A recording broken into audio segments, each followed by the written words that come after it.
Hi, everybody. This is Ryan from I Try Running Programs, and this is the first weekly update of the Hal Higdon Personal Best Marathon Training Program, which is a 30-week long program developed by, of course, Hal Higdon. And in my overview video, I go quite in depth about it. So if you're somebody who's a little bit new to my channel, you may want to start there, and I'll have that video linked in the video description of this particular video. So as you can see for week one, it is a pretty simple week. So this will be a pretty quick video.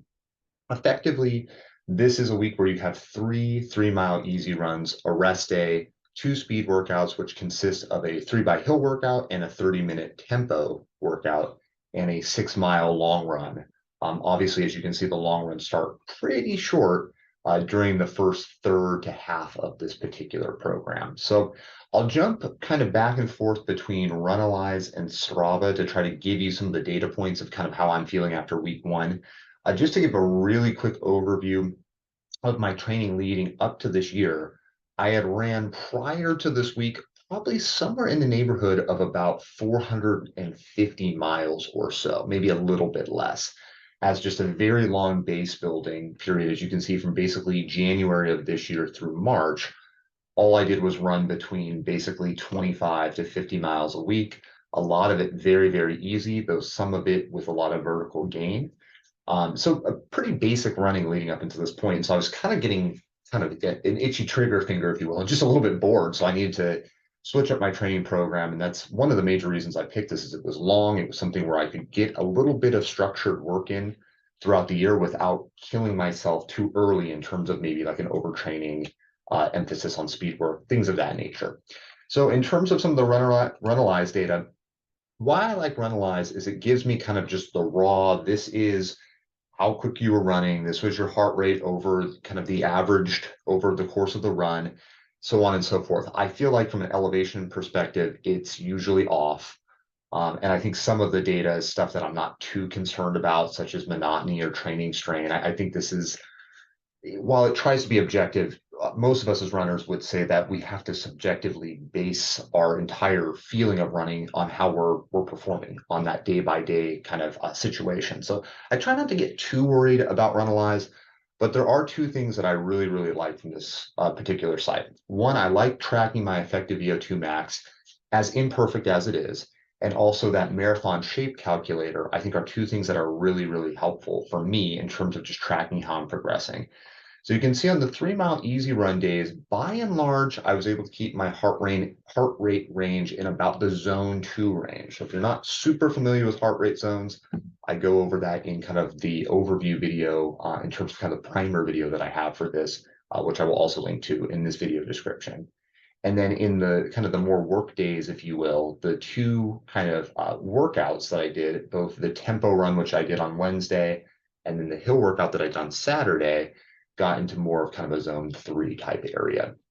Now, there's something that's really important here that I'll kind of stress for probably the next 4 to 5 weeks while I'm using said supplement is I am currently using a combination of caffeine, usually around 200 milligrams of caffeine, and then somewhere between about 2.5 milligrams to 7.5, 10 or so milligrams of yohimbine HCl. And for those of you who are not familiar with yohimbine HCl, it is effectively a thermogenic fat burner derived from tree bark, from a tree that's normally located in Africa. So it's completely natural. It does boost up your heart rate. And there's some different data in terms of, fat mobility and kind of vasodilation that it does. I don't want to spend too much time on that. But the point being why I bring that up is it will spike your heart rate up effectively while you're running.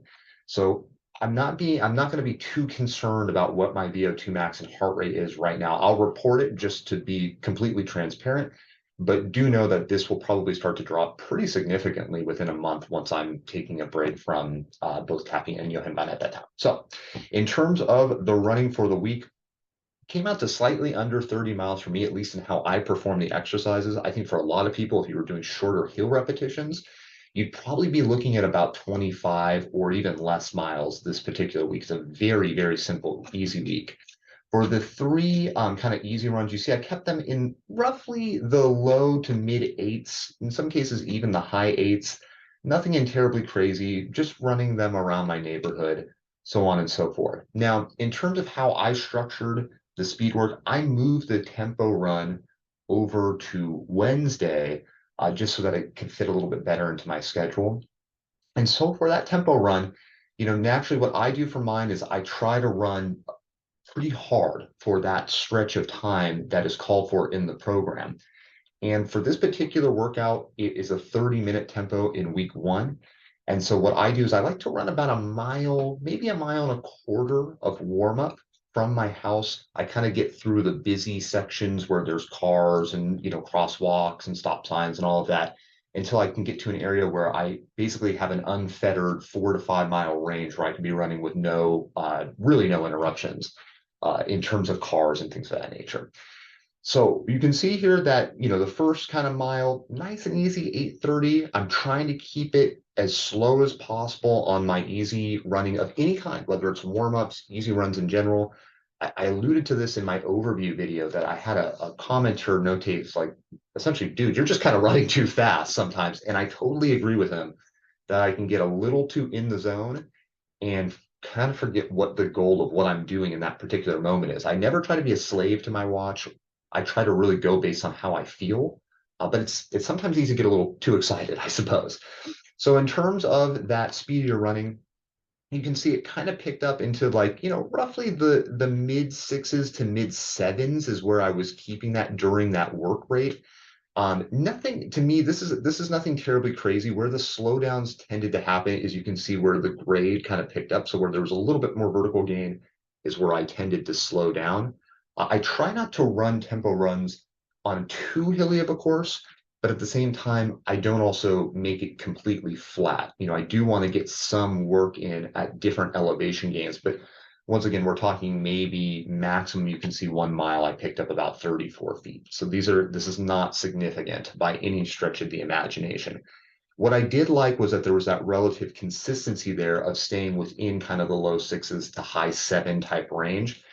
As the kind of the season progresses and the program progresses, I'd like to flatten that out a little bit so I'm really truly consistent.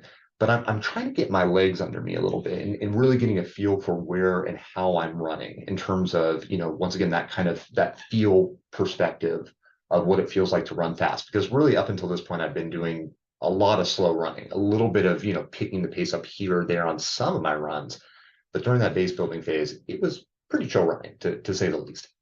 Now, in terms of the hill workout, this was run kind of in a stretch of my neighborhood where it's a long hill. I've talked about this before that, Hal looks for you to do about a 400-meter hill. I do usually more like half a mile to a mile long hills because, I need to get as many miles in my opinion, as humanly possible. The easiest place to add miles is usually on these hill workouts where I can just either elongate the rest or cool down phase of my run or pick longer hills that have a smaller elevation gain over time. Okay. This particular hill, to the best of my knowledge, gains about 70-ish feet over the course of it, maximum, really depending on how you run it. In my particular case, I try to just focus on the point that feels like it's uphill more than anything.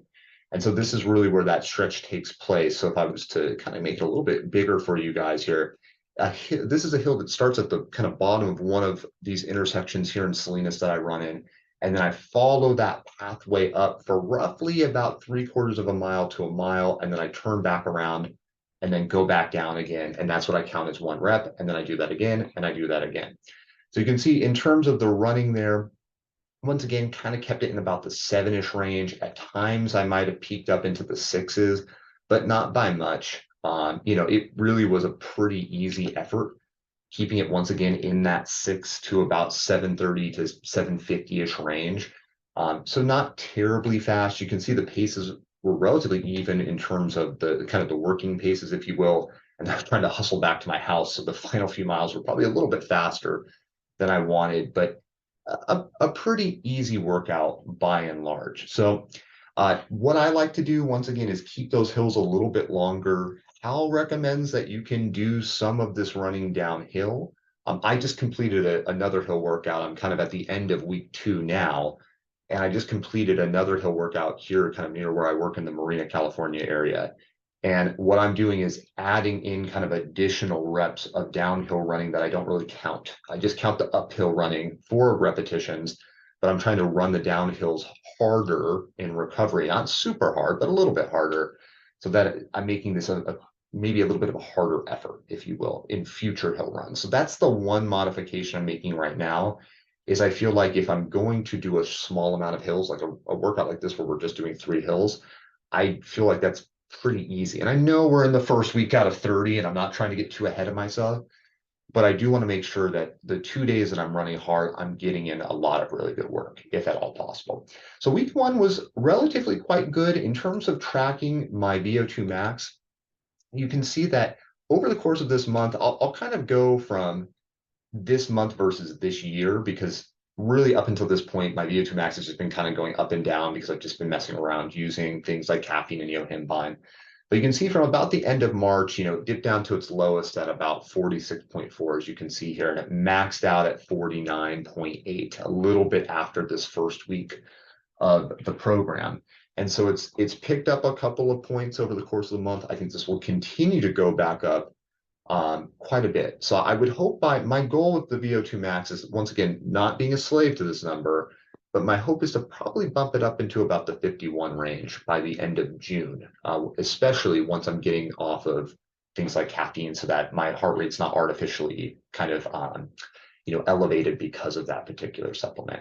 So week one, I think, went pretty well. I'm, like I said before, I'm kind of ending week two, so I'll give you that update when it comes around. It will be probably slightly more exciting than this week, but for the first few weeks, we're just easing into it here. The only thing that I would add is that right now with my long runs, I'm running them completely by feel. So you can see that my long run I did at 6 miles at an 8:19 pace.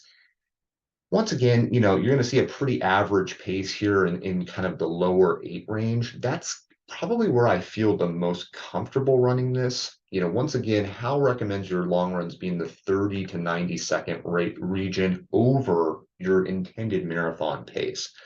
So I don't think necessarily that I'm trying to aim for a 6:30 per mile pace. If that's what it ends up being on race day, that would be amazing. But right now I'm running long runs just probably around the low 8 region. I'm going with kind of the old adage of, can you talk? If so, it's probably relatively easy running. So if I could hold a conversation with myself while I'm running, I feel like I'm being pretty safe with how I'm running there. And you can see, once again, kept it all within a window of around 7:30 to 8:30 per mile. So very, very consistent running. That's what I would like to see with my long run. So as I said before, I think this was a pretty easy week. It should be. It's the first week. I hope so. I hope I'm not getting too overwhelmed early, but this is a long program. And what I have to do is really kind of take it slow, just trust the process, because near the end of the program, it will pick up into more of maybe the mid 50s in terms of total mileage.